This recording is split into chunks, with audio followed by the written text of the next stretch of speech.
ଅବକାରୀ ବିଭାଗର ବଡ଼ ସଫଳତା।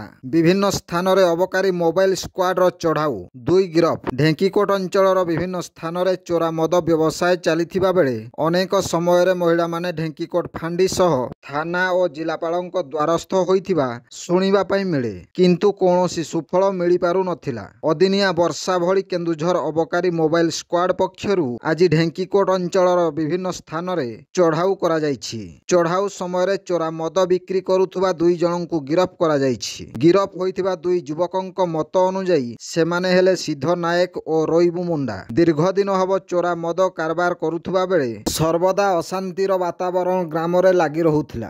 ଏନେଇ ଅବକାରୀ ମୋବାଇଲ ସ୍କ୍ୱାଡ ପକ୍ଷରୁ ଚଢ଼ାଉ କରି ସେମାନଙ୍କଠାରୁ 20 ଲିଟର ମହୁଲି ମଦ ଜବତ କରିବା ସହ 2 ଜଣଙ୍କୁ ଗିରଫ କରାଯାଇଥିବା ଜଣାପଡ଼ିଛି। Bureau report, Janajagarana Odia.